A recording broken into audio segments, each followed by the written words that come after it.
like when going against the Browns every year, especially going up there, always kind of a tough matchup up there. Why is it such a tough game? It's up there in Cleveland with the Pats.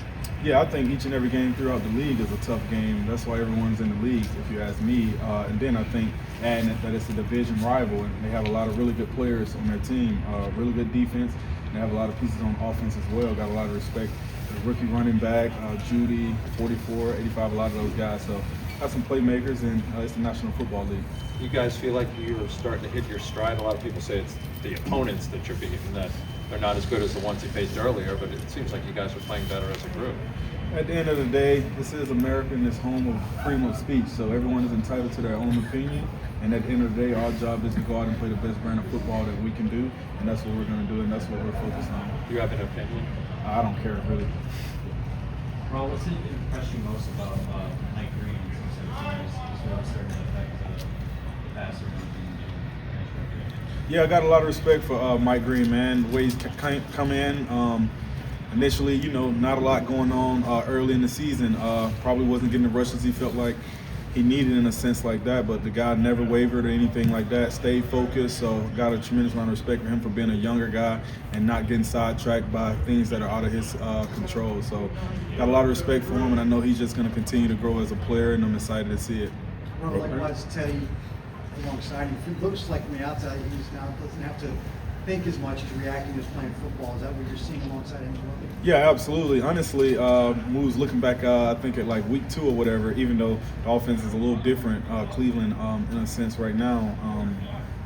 And like just seeing the way he was playing the game then compared to now, I think things have slowed down for him tremendously. So he's just going to continue to keep growing as a player, really smart player, really good dude. So I'm just excited for everything that's in store for him. For the rookies in general, the fact that they had to play so many snaps early in the season, do you think that's kind of paying off now, that they're maybe more ready than they would have been if that hadn't been the case? Yeah, I definitely think so. I think the best teacher in life is experience, and I think once you go through something and you experience things, you kind of know what to expect in certain situations. So I think that's what it is for those guys, and they're just going to continue to grow and continue to keep getting better, and I'm excited for them, and I enjoy going to work with them every day. Hey, Roquan, did you think you had the interception? Do you still think you had the interception? And how hard is it when you guys go celebration like, no, it didn't count, you got to get back out there? Hey, I'm not gonna lie, that one was tough. Because I definitely thought I had the interception, but at the end of the day, it's more about what the refs call on the field or whatever the league says, the league office. So that's out of my control. I just got to do a better job of whatever I have to do to make sure that it's an interception. And yeah, man, those gases, did you see them? I was winded. I felt like I was in high school running gases or something, but I was definitely winded coming back to that. So definitely probably won't do that. Thanks to I think K Ham came up with that celebration. So yeah, some cat like him can go all day, but not everybody. And I remember Big Jink was like, he wanted to be the coach with it. He didn't want to do it, so it was kind of funny. The coach, since you got the pick, weren't you supposed to be the one kind of looking over people doing it? Well, see, we did think about that.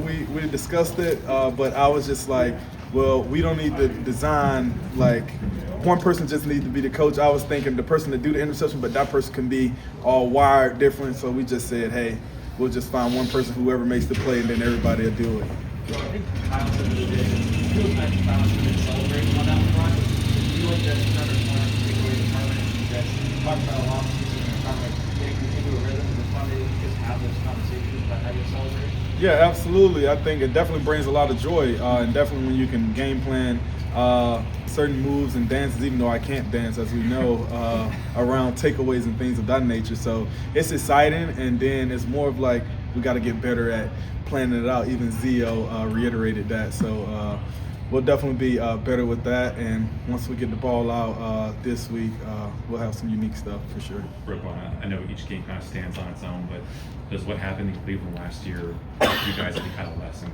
coming into this year's game?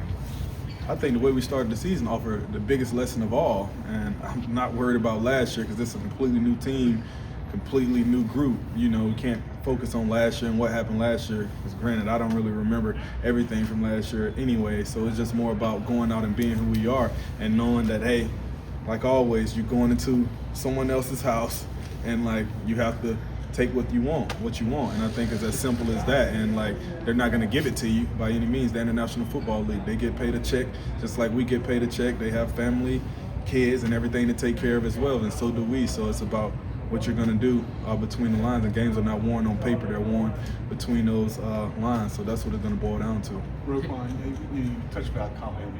He's very unique in a lot of ways. You know, you've played this game for a while. What do you think makes him so special?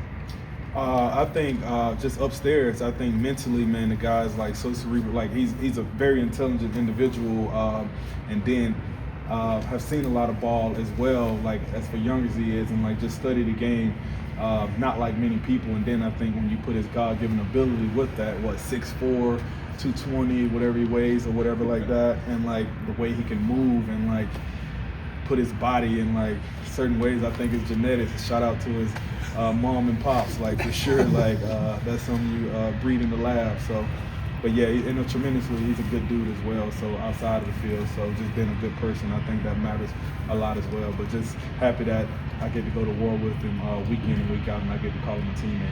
Hey, Rick, when we joke about the celebrations and stuff, but is there an element when you start talking about those things and planning them out that there's kind of a speaking into existence factor when it comes to that?